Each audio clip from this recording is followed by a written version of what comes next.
Reddit title reads, really clicked with a great girl and went out on a date, but she didn't feel the same way. Bro, it's going to happen. You're going to go on many dates, and most dates probably aren't going to lead to anything special, but it's a numbers game. It's not the end of the world. Some girls will like you, some girls won't. You move on.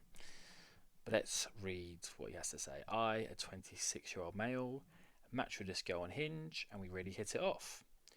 We had the same sense of humour, interests, and we were just on the same wavelength, which is pretty rare for me to find. Having a partner who has similar interests is a huge plus for me. We talked on the app and then over text for 2 weeks before we decided to go on our first date. Well, firstly, that's just too long. Couple text at the start just to get to know each other, but then you should be trying to get her on a date within the first week. And the way he says it was like we both decided to go on our first date. Like, no, you should be saying let's go on a first date.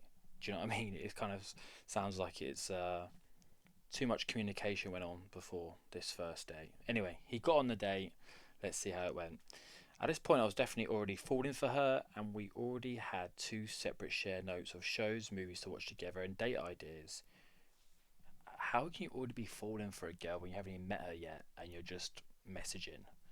Like this guy, it's clear that he's more into her than she's into him, and I don't think he has a lot of experience with women, and she's going to pick up on that very quickly.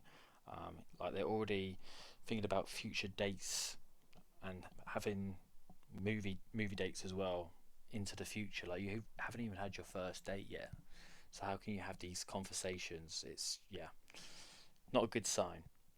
At this point, I was definitely already falling for her, and we already had two separate share notes of shows, movies to watch together, and date ideas.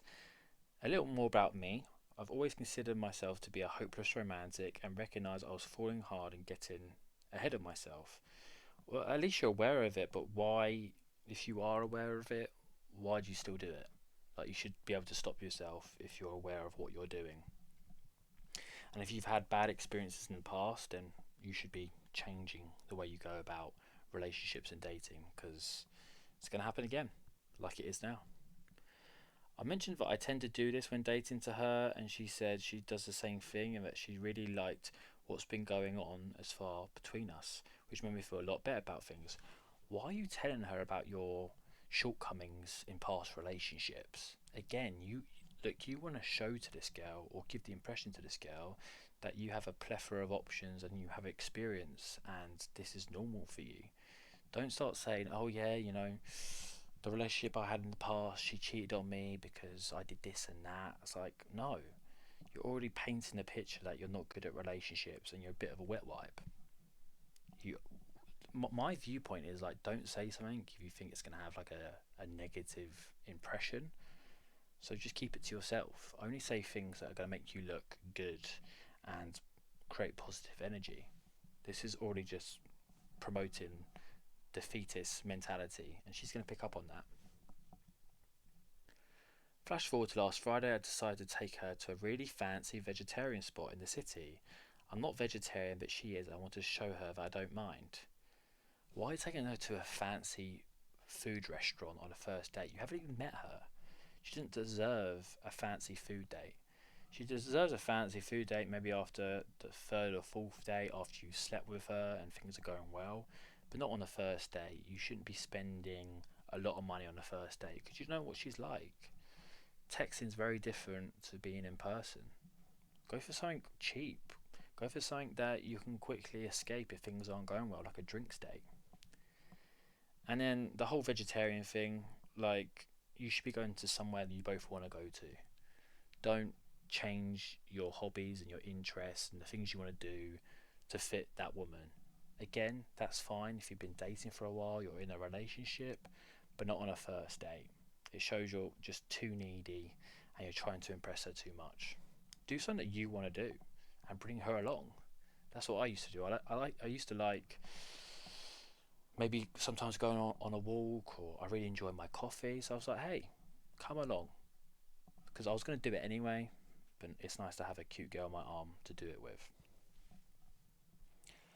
Looking back, it might have been a bit overboard for a first date. Look, at least he's having that realization, but he's going to do this again.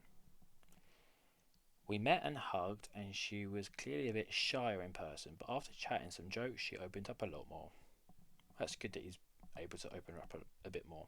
So obviously this guy has some game at least. The actual date itself went great. We talked for 3 hours, enjoyed some great food, and even when we pause, we just look at each other and smile. We just discussed possibly going out again that Sunday, and I was really excited. Don't talk about future dates while you're on the first date, unless she brings it up. But I'm guessing this guy probably brought it up. Let's be honest. And yeah, it just sounds like you just a lot of talking. Where's the second venue? Where's the going to the bar afterwards that's a bit low lit and you can get a bit romantic with? Where is going back to her place or your place? This is just a talking date, a friendship date, and you just treated her to some free food. So you're a foodie call at this point. And yeah, don't talk about future dates when this one hasn't finished. It's terrible, and it's already showing you're just overly interested in her. After the first date, you want her to wonder, wait, did that guy like me? Why has he not messaged me? To build up that anticipation, to build up that question in her mind. She knows exactly how you feel about her. There's no question marks around your attraction to her, and that's going to turn her off. After we left, I waited for her Uber to come and I hugged her goodbye, and we said we'd text each other when we got home safe. You should always go for the first kiss. I learned that from Coach Corey Wayne, and he says, always go for the first kiss. Even if you feel like it wasn't going too well, going in for the kiss will quickly show to you if the girl's interested in you or not. And if she gives you the cheek or a hug, then don't invest any more time in her. Because my viewpoint is, if she's into you, she'll kiss you. She won't create any stupid rules about, oh, I don't kiss on a first date. Because she'd kiss Brad Pitt or Justin Bieber on the first date, let's be honest. So if she's not giving you that same attraction, that same interest, then it's not worth it. And you should spend your time on women who are going to show you that interest. Because you only live once, and your time's your most important resource. So don't waste your time on women who aren't overly interested in you, because over time that interest is only going to fade. So after I text her that I had an amazing time and asked her if I'm lucky enough to go on a second date with her, and she said that she had a really good time and that she generally really liked me as a person, but that she didn't feel a romantic connection, and she's bad at saying these things in the moment, but she apologised. Yeah, because you just talked her out of liking you. You were her friendship and foodie date, and she saw right through that. And you shouldn't be texting her straight after the date.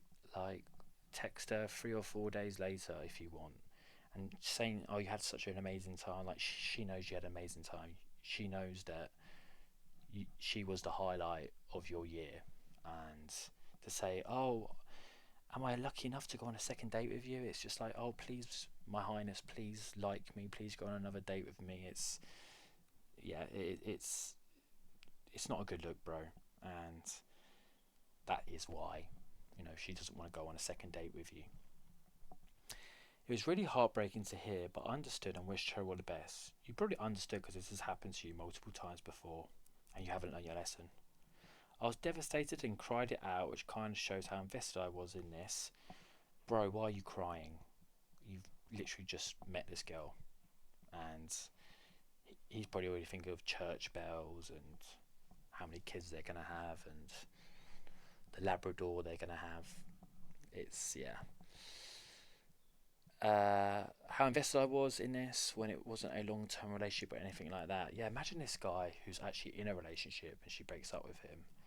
Yeah, I wouldn't want this guy walking over a bridge. Someone's going to have to look after him.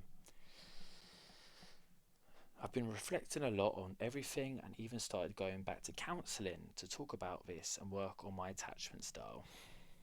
At least he's getting help, but to see that he's going on counselling anyway shows he's just not ready for a relationship. If he's still going to counselling sessions, or he has in the past, I just don't think he's done enough self-help to get over, as he mentioned, this attachment style. I think it's more of just an attachment style. It's just due to bad game. Like he's just completely shot himself in the foot here. Spoke or talked this girl out of liking him. I've had the thought of reaching back out to her and seeing if we could be friends, but I know I wouldn't be able to just be friends with her.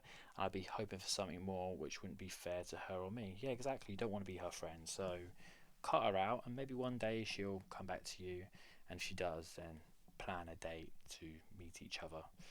But yeah, do not be something to her that you don't want to be. Don't just be her friend, because you obviously want something more, and she'll know that you want something more, and it'll put too much pressure on her, and you're just going to get blue balls.